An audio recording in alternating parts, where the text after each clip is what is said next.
AI is so crucial, and I think if anyone can use AI to assist with workforce analytics, change management processes, even work cross-functionally, whether it's a project management platform or creates efficiencies within the business, they are the things that we are doing. I know from speaking to peers in other groups of companies, industries, people that I've worked through CIPD with, we're all using it for the same purpose and to try and obtain the same results and outcomes with that. And I think if we can embrace it in the right way, it will certainly be the future that is here to stay. Welcome to People Powered Strategy, the podcast where we sit down with the minds shaping the future of work.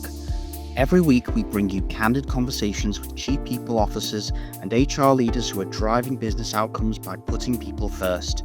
In each episode, we dive into the real-world strategies behind employee retention, talent development, and organizational growth, getting into the nuts and bolts of building HR systems that don't just support the business, but propel it forward. Welcome to People Powered Strategy podcast. Today, we're delighted to be joined by Daniel Dickson, who's an experienced Chief People Officer. Daniel, before we get started, would you mind just introducing yourself to our audience today? Of course. Well, thank you for having me, Anthony. It's a pleasure. My name's Daniel Dickson-Hope, a seasoned Chief People Officer and HR Director, primarily in the health and social care space. Yeah, it's great to hear. Yeah. So before we get into the main sort of meat of the discussion, could you talk a little bit about your kind of journey to this position, how you got here, like what kind of, I guess, motivated you to continue along this path? I think the motivation for moving into a HR role, which was, crikey, 20-something years ago now, if you take into account previous management and training roles, is something that is, for me, it's vocational, people-centric. I am a people-centric and people-orientated person. Over time, I've understood and developed and started to establish a real affinity with being able to drive a performance through its people and people having an impact on the bottom line of the way a business runs and performs, whilst equally ensuring that you are providing your employees with the utmost experience whereby they can either be the best that they can be within that role, or you can give them a career path to choose if they do so wish. And if people do work, full-time or similar, people tend to spend more time at work than they do at home. So it's about providing them again with that experience and giving them something that they enjoy doing as well. And if there's any tangible benefits that come from that, then that's what I look to deliver and achieve. It's great to hear. I love how you mentioned about, people spending more time at work than any other time. I mean, that really, I think, highlights more than anything why this kind of role is so important and why we need to take it seriously. I recently watched I don't know if you've seen it, there's this program out called Severance. Yes. It's been very, very popular. And the reason why I love it is because I just haven't seen, many kind of popular television programs like explore the fact that work takes up so much of our lives, doesn't it? And I think that's why this kind of discussion, about people leadership is so crucial right now. I think people are starting to realize, like, it's not the way that you're treated at work impacts your life massively. I think it does. It absolutely does. And the amount of time people spend at work as well has such an impact on people around them as well, not just themselves. And I think if employers, people leaders, HRD, CPOs can take that into account as well, it's even more crucial, it's even more vital that they do that, because, creating strategies where you can attract and retain, where you can, again, as I said earlier, give your employees that people experience, that employee experience. People will benefit if that extends to their friends, family, and their loved ones as well. Yeah, definitely. I think you can't separate the two, can you? No. I think, if people come in unhappy, it has a massive impact, doesn't it? People struggling with mental health issues, all that kind of stuff. We can see the impact. So this kind of leads me nicely into my next question then, which is kind of, in the kind of context of the current culture and, I guess technological developments and everything. Obviously, you've been doing this for a long time, so you'll have had first-hand experience of this. How has HR leadership evolved do you think? And what have been some of the biggest challenges that have come with how it's evolved? And what have been some of the benefits as well? So I'm eager to know. I think the role of a HR people leader, exec, HRD, CPO in any business, it's shifted massively from old-fashioned personnel models into HR now into people and employee experience. But that shift has seen us migrate from just primarily being reactive to HR operational issues and activities to slowly over time becoming a strategic partner and architect of organizational culture and performance. I think in organizations within industries like mine, health and social care, and I've also worked in manufacturing as well, you do experience workforce burnout, employee burnout. There's pieces of work I do with exec teams to move their workforces from burnout to balance. Also as well, talent shortages, work around that is absolutely key. DEI challenges are quite acute and also expected to drive transformation through people strategy. We don't just support the business, we help lead it. And for me, the importance of this role has never been greater because the success of any organization is directly tied to the development of its people, performance of its people, as well as employee well-being and staff engagement. Very well said. Yeah, definitely. I actually used to work in social care as well. I was it was my first job out of uni, was working in support as a support worker in care homes and such. So I definitely can appreciate how important culture is in that kind of role. 100%. You know, where it's really demanding a lot of people emotionally as well, isn't it? It absolutely is, and we do take quite a few people in that situation whereby we may be their first employment, their first role, their first job when they come out of school, college, university, etc. And you're exactly right. There's a lot of emotional challenges involved, and it's about creating psychological safety, safe places for the individuals that are maybe new to the sector and the industry, but also, and I suppose this applies to any industry as well, creating the infrastructure for someone to be inducted, onboarded, learn, develop, grow through people strategy, coaching, the correct management, and, you know, various other tools that you would expect a people department, a people team to be able to implement. But I think in particular with health and social care, you need to staple that with your attraction, your recruitment, your retention aims as well, because it is such a high and a volatile turnover industry at the moment. And as you quite rightly said, then if people do choose to come to us in health and social care, for example, as their first job, we want to help them understand what caring for people is all about, physically, mentally, emotionally, financially, and ensure that if it is to become vocational for them, we support them on that journey. If it isn't, again, support them on whatever journey they wish to take. Yeah, definitely. So I was wondering then, you know, it's kind of the way you've kind of described it is that I guess it's become more established, a kind of chief people leader or chief HR role as kind of being within, you know, the senior kind of executive team, right? Yes. The kind of the C-suite. But are there any challenges, do you think, in terms of people who are in this role, in terms of advocating for themselves as being kind of drivers of growth?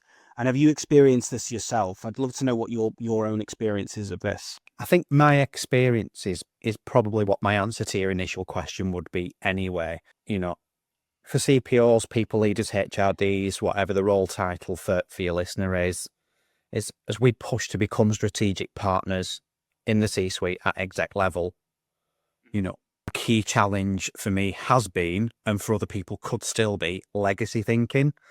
As I referenced earlier on in the conversation, we've gone from personnel to HR to people, and there's that very fluid motion throughout the three. I've come across and worked with people that moving with that change. I've also mentored, coached, and consulted with people that are still stuck in the personnel stage of that wave.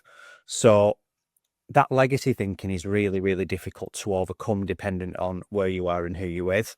Now, that ties in with some leaders still viewing HR as purely administrative. You know, like I said before, the people leader role, the CPO role has shifted from primarily just being reactive, administrative, managing HR ops, and being literally the strategic architect of people strategies, people plans, aligning people performance to organizational aims. And one key to help with that is data. CPOs, HRDs must be able to speak the language of the business with evidence-based insights. Yes. I've worked with some exec teams that live and die by data, and I don't think I could do without it anymore, especially with the way that MI and BI tools have improved. AI helps with more of a tech spec on data, but I think the way we are going through technology, data is massive, and people leaders need that tech and that data to help move things forward. And also as well, that stops us from becoming anecdotal and just narrating. I've had meetings where other senior leaders have just narrated and talked through their updates and their areas and their divisions instead of providing, cold black and white hard facts through data. And you've got to know your audience as well. Some people might want narration, but if that's the case, it's probably a closed door conversation or a conversation by, the coffee machine.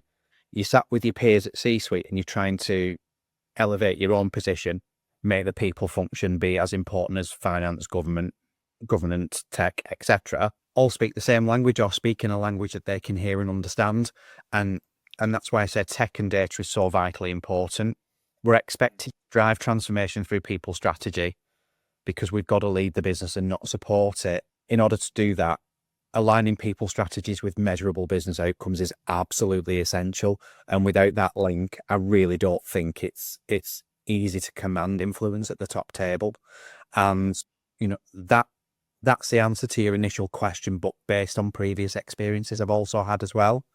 And I'm now coaching and mentoring cohorts of people through the CIPD Trust who are aspiring future leaders, and data, tech, influencing is always a common theme on what I speak to people about and what we work on as part of our learning outcomes through the relationships I have with mentees. So I preach that at all levels, really. Yeah, definitely. I'm glad you've mentioned the mentorship, because that was going to be my next question. It was in particular about how important do you think mentorship is in terms of bringing people up in this role, and what role do you think it plays in shaping future leaders? I think, firstly, mentorship, our level, HRD, CPO, regardless of experience, competency, confidence, or size of environment you're working within, it can be a really lonely role sometimes because there's a lot of grey areas that you can play in HR. And it's making sure that you're confident in your decision making, you're right with what you're thinking, what you want to do is going to land well, because in you do hinges on the response of a colleague, a manager, or being well received by employees. And I think it's about making sure you're comfortable in that space. So for me, when I mention mentoring our level, whether it's peer-to-peer mentoring, whether it's, CPOs, HRDs going getting exec mentoring, I think it's absolutely crucial. And I think having a critical friend outside of the scope of your work environment is equally as useful as CPOs being the critical friend of the board. So that to me is where I would start off with that. I mentor people both within and outside of my professional environments. Mentoring people within my professional environments obviously is part and parcel of creating future-proofing, succession planning, building wider teams, giving people other skills. But as I said before, with the cohorts of people that I mentor through CIPD Trust, I mentor people at various levels. And I've also been mentored through that scheme myself by a really, really good and very, very effective CPO. And I valued that relationship, and I still do, really, really highly. There's things you can take away from speaking with other people. You can have a one-track mind with the one way to do something. And if somebody else says, Anthony, have you ever thought about doing this? Have you ever thought about doing that? And the penny drops, you have a bit of a eureka moment, and it just gives you that empowerment that you can do something differently and still achieve either the same or a better outcome. So for me, mentoring is game-changing in a lot of ways. Yeah, definitely. I agree with you. If you could, you talked about how you were mentored within that scheme as well. Could you pinpoint like what was the most valuable advice that you think that you took forward into your career? It might be hard to pinpoint, but can you think of anything in particular that you took I, from the I mentorship? think I think really it was just that particular person making me realise that I wasn't the people expert or just the people expert in the room when I'm sat around my board table. That particular person actually said to me, "No, you're a really well-rounded senior exec. You just happen to be the people specialist." And Yeah, what yeah, that yeah. reminded me of is the relationships that I build with finance, governance, quality, IT, marketing, and all these other areas with whom, we all work with as business leaders to run that business, or in our case, as a group of businesses, we run five. We run five businesses forward, and collectively, we have to work together, but also understand each other's roles to a certain extent. We then, if you look at a Venn diagram, we all do overlap ever so slightly with roles, responsibilities, interests, and, drivers as far as the business is concerned. And when I had that conversation with my mentor, that really was, the moment where I thought, actually, I don't just deserve to sit at that table. I deserve to be equal footing with my peers, but also talk about their areas as much as they talk about mine. And linking this back into last question about bringing future leaders on board, I do ask them to get curious. I ask them to get curious about other areas that they've not really yet been exposed to. So if you talk about a HR generalist and some of the HR managers or senior BPs that I've mentored before, they may only specialize in certain areas. Well, go and do a change project, maybe go Yeah, and yeah. do something to do with recruitment, DEI, broaden that scope with people who are a little bit more of a senior level. Have you shadowed the CFO recently? Do you understand the P&L? I mean, one thing we're doing at the minute for all our middle managers is creating a finance for non-finance managers module, and myself and my group head of L&D are going to roll that out with our FD. But it's, again, broadening the scope of certain people that haven't been used to seeing something like that. And it can only make people, using that example, more commercially aware, which then has the positive knock-on effect of benefits to the business. So again, it's curiosity, it's cross-collaborative working, Yeah, yeah. and I love that. the Yeah. more you do that, the more you make friends across your professional colleague base, whereby influencing and elevating that role of a HR professional within the business then becomes even easier, doesn't it? Yeah, definitely. Well, yeah. I think that my next question was going to be, well, how do we actively, collectively kind of advocate for the CPO in as a strategic partner?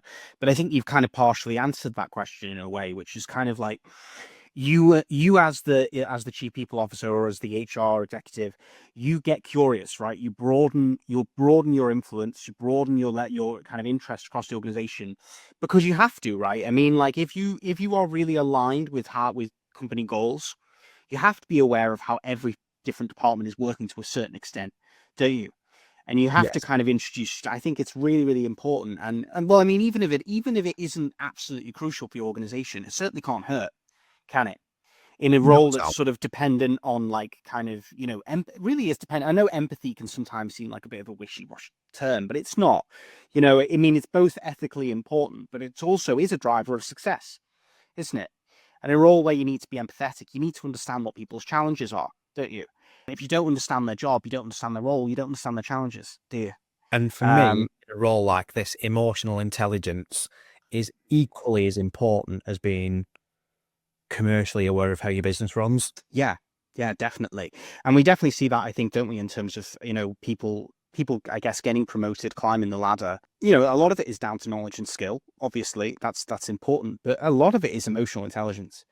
A lot of it is being able to talk to people. I've known many people who've, come out of university and really, really clever people struggled to get on the, corporate ladder because they just don't know how to talk to people. It really is like it's an undervalued skill, definitely, I think. And it's It is, and yeah, with examples such as that in every role or every area I've worked in and within, one thing I do like to do is get around the business, because for me it's about being visible. It's about championing the function. But in any organization, whether I've been there new to post or whether I've been there for a certain length of tenure, I will always do multi-site visits, visit other offices, other areas of work, etc. And I'll sit with the staff and just have a cup of coffee and have a chat with them. And typically, people will look at me as if to say, "Should you be speaking to me?" And they Yeah. kind of clam up a little bit. And it's about making people feel like, just because I might work in a non-shop floor type environment, i.e. head office, there isn't a division, there isn't any separation. We're all one and the same. We all come to work for the same reason, and we all put our pants on one leg at a time in the morning. There's absolutely no alienation between one population of staff and the other. And when you get down to that basic adult to adult conversation level, people really appreciate the time you've spent with them. They love to talk. They appreciate you being heard. And if there's ever something you can remember from that conversation that you can use again when you see said person, "Oh, hi, Anthony, you told me about this time you'd been on holiday. Did you go? Did you enjoy it?" It might think, "Oh, wow, they really were listening." And I love doing that. And it's not tokenistic. I'm only in this role because I'm in it for, vocational purpose. I love working with people, and I also like to treat people the way I'd love to be treated as well. That's kind of my ethos, the way I do things in certain ways and at certain times. So I love the conversational piece. If staying visible allows me to do that, then I can do that. And also as well, that only helps, in my opinion, advocate for the people function. Yes, yeah, absolutely. Yeah. I mean, it's like I said, I talked about how it was an underrated skill. And I think this is definitely changing now, hence the creation of websites like what we're doing now, People Alliance, and this particular podcast. But I think culture is really a glue, isn't it, in an Yes. organization? And it's something, again, going back to your particular industry, retention, high levels of churn create absolute chaos in certain industries. Then this is you want to avoid churn like the plague, don't you? High levels of churn. And I honestly think that culture is the main driver of that. Really, I think people feel like, I don't think it's right to say that, it's like a family away from home. I don't think you can ever quite recreate that, but you can definitely create a kind of respectful culture. And that goes a long way. I think that can be the difference between a year in an organization and 5 years a lot of the time. What do you think? I massively agree with a lot of what you've said, and churn is obviously difficult for any business. You see posts on LinkedIn and you listen to people in the industry talking along the lines of trumping, benefits and compensation with culture. And if you've got a good culture, it doesn't matter what you drive, where you work, how much you paid, that type of thing. And to an extent, I agree. But I think you can only get to a cultural place of positivity once you listened to the business first, understood the business and its needs, the people that work for the business, because again, going back to what I've said a few times now, it's performance through people. Whether you're a people professional or not, unless you're a complete tech business's greatest assets are people, and it's about understanding why they come to work, what they want from a day at work, and how they want to feel. Respected, rewarded, listened to, valued, included. I think that also works with the whole personnel HR to employee people shift. If we can be person-centric, be proactive and strategic with this, understand the people, link it to business strategy, understand any key pain points, identify and hopefully address any cultural dynamics, then, communication builds off the back of that, good news stories, retention, improved business performance. In industries like ours, you always want to talk about the good news stories by way of testimonials. So, for example, we could recruit someone as a carer, healthcare assistant, etc. They work their way up through the ranks, senior, team leader, registered managers, that type of thing, because it also gives the wider business the impression that we do care about people. And linking back to what I've always said about allowing someone to either be the best that they can be within their role or giving them a roadmap to progression, that links in with culture and retention as well, whether it's healthcare or otherwise. And it's all these things that people tell us that they want. And you can only find that out through, listening to the business, but there's also different mechanisms for that, whether it's in-person, pulse surveys, feedback, communication channels. There's so many easy things a business can do to understand the culture before they then start to become aware of whether it's a good culture or a bad culture, and align strategies with whatever the faults are and act upon that and drive it forward. Yeah, well, that was going to be one of my next questions, actually, was, I mean, how do we avoid culture, I guess, being in conflict with business needs? But I think you've kind of partially answered my question. And for me, the goal is not to abandon what culture is and separate that from what the culture might need to be based on business goals and business strategy. You can't force culture. It's got to be earned in order for the employees to respect it. Yes. But elevating that by layering in all these different disciplines that I've discussed and mentioned already, talent strategies, retention, all the good stuff that allow you to make employees feel valued, listening to them, spending time with them. Of course, benefits and compensation do play a part in it, but providing safe spaces to work, places where people want to be on a daily basis, places where people can thrive. And all of this needs to be underpinned by giving the managers the right tools to work with staff, manage staff, guide them, take them on a journey. And, if you can be that efficient and visionary with everything, cultural transformation should be, something that's achieved and then celebrated. Yeah, definitely. I love how you mentioned, giving people a roadmap as well for where you think that they can go. You mentioned that earlier, which I think is something that I didn't mention. It's not just about making people feel valued here and now, but also making them feel like this is a place where they can spend years and not stay static, right?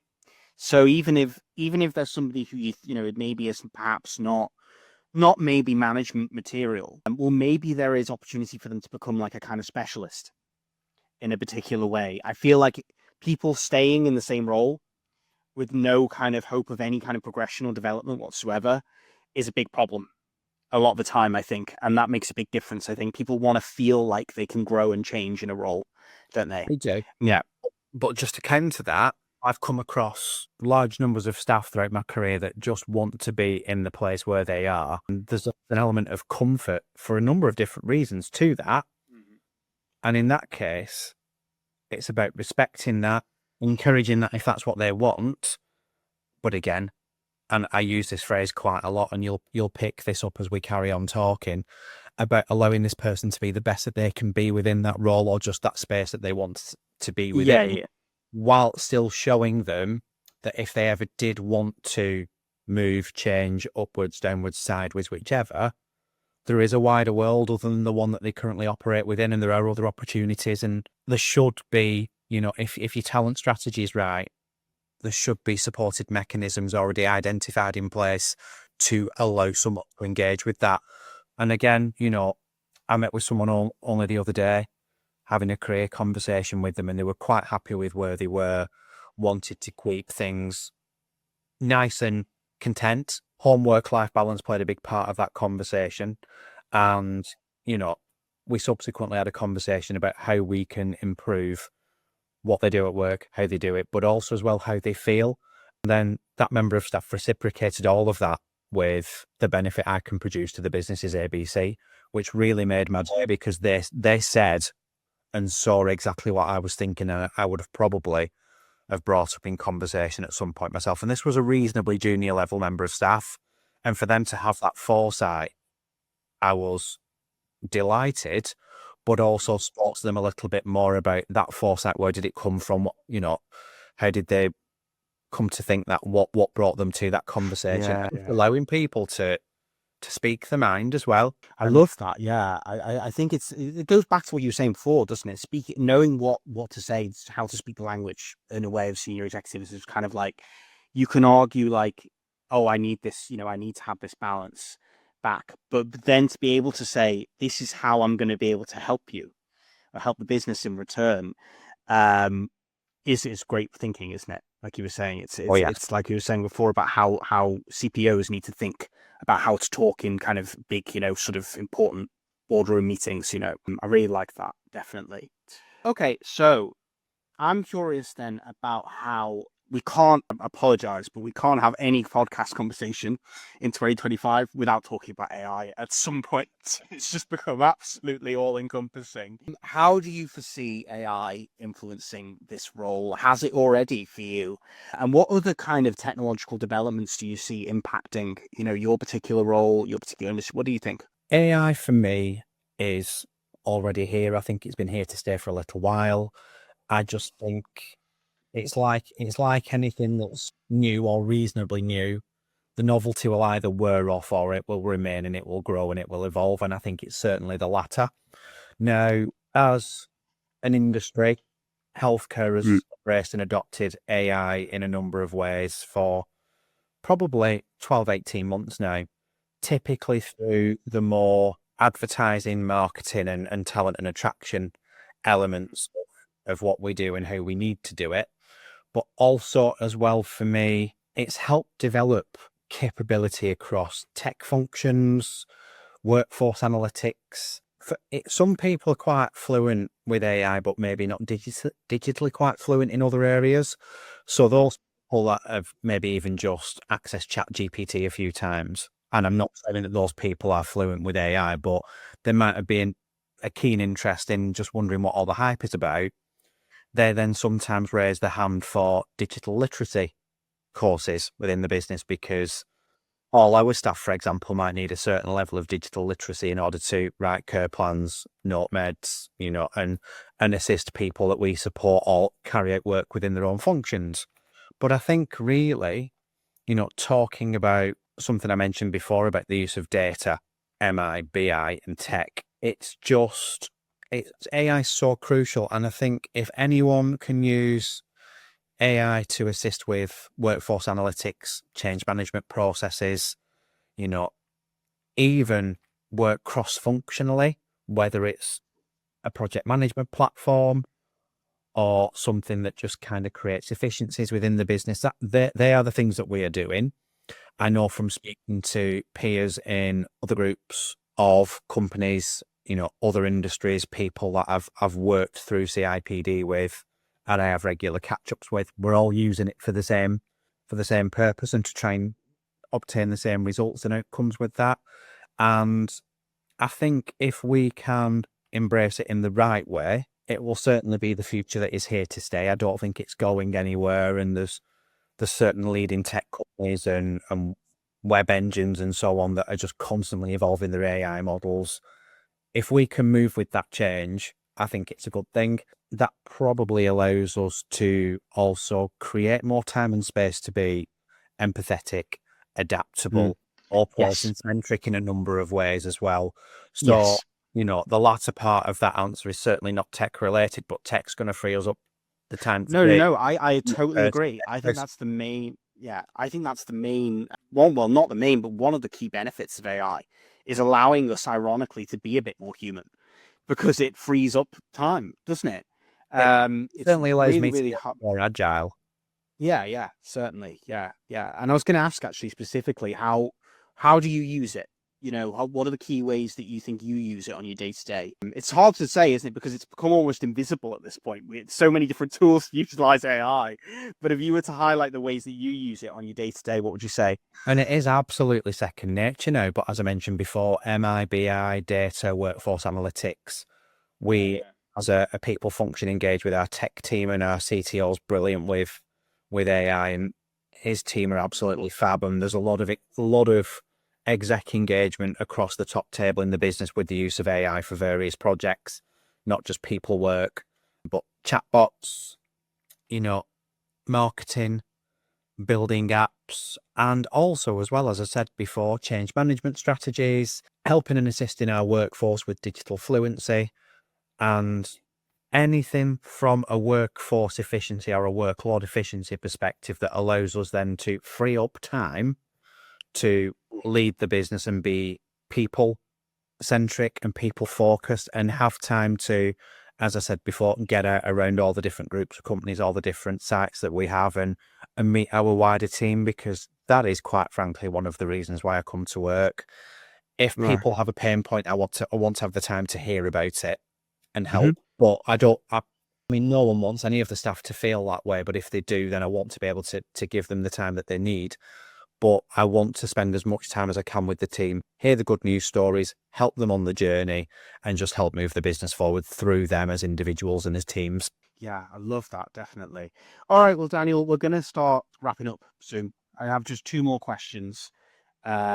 Firstly, could you maybe give us three? I mean, it's hard. I don't think we'll be able to go too detailed, but like three kind of key factors that you think are crucial in terms of retention, staff retention. We know it's a big challenge, but what do you think are three pivotal factors that you've observed and that you've helped to fight for? Certainly for me, culture, not just where I am now, because we've got a fab culture, but in previous organisations or with people that I've either mentored or consulted with, culture is a massive, massive overarching, touches all areas of the business issue and I have referred to it as an issue for some organisations. It's obviously a benefit for others, those that have got it right. Alongside that, but completely separate from it, benefits and compensation, because yes, people come to work for the experience, for the culture, for a career, but benefits and compensation can help an employee's experience within the workplace in a number of different ways, and that's not necessarily fiscal,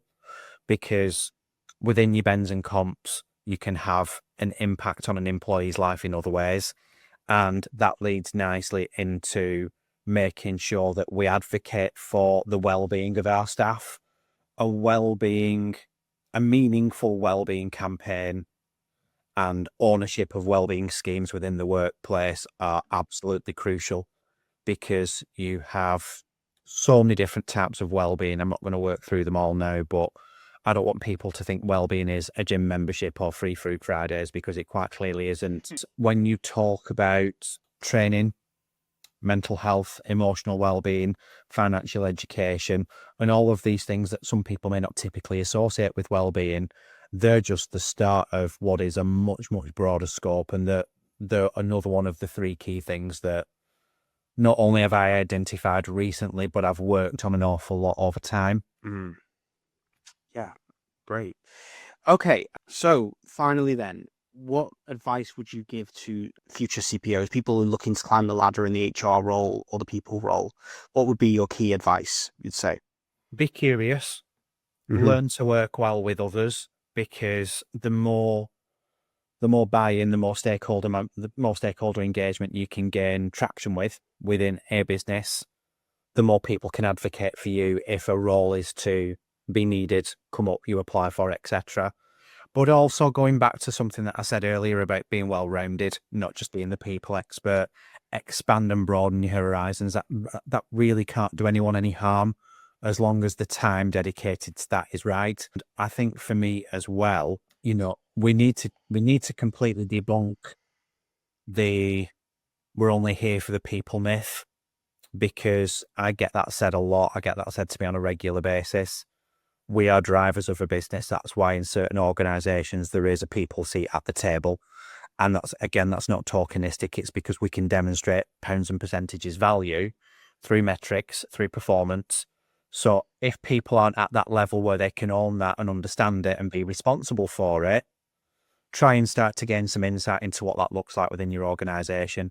And then if there's a way of working on a project, influencing some of the numbers, again, that is learning and education, exposure and experience, which is all really, really crucial in developing an opportunity for that first senior HR position. Yeah, I love it, Daniel. Thank you. You put that so succinctly. It's unbelievable to me, actually, that, people would ever be skeptical about this particular role in terms of driving impact. I mean, what are you without your people?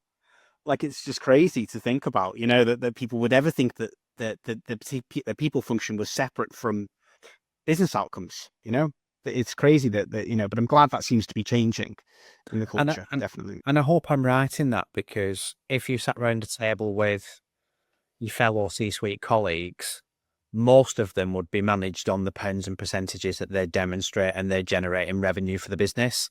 And I think that's why the people function still has some of the legacy perception of administrative, operational, and I've talked about this a lot in the last few questions and the conversation that we've had. use data, demonstrate outcomes, drive a business forward, because we might not be a sales function that generates X amount of revenue every reportable period, but we retain staff, therefore we save money on recruiting. We drive a business performance forward, so therefore other areas will save money on XYZ. We'll improve percentages in certain areas, and it's all about just understanding what that looks like. Yeah, definitely. Yeah, great. All right then, Daniel, it's plug time. Is there anything you want to plug? Anything you want to promote in particular, or so this always what we do at the end? Nothing in particular, other than if people are happy to connect, I'm happy to connect on LinkedIn, which is probably the easiest place to find me. Anthony, if you can share the link to my LinkedIn profile either at the end of the podcast or with any associated press, that would be appreciated. Yeah, definitely. Because I think it's a great place for HR professionals to connect, soundboard, grow, and also for us to learn about other things that are going on in the world outside of our own little bubble. So I'm more than happy to connect on LinkedIn. Thank you so much, Daniel. I think our audience is really going to benefit from this conversation. Thanks so much for your time. And thank you for having me. Lovely to speak to you. Thanks, Anthony.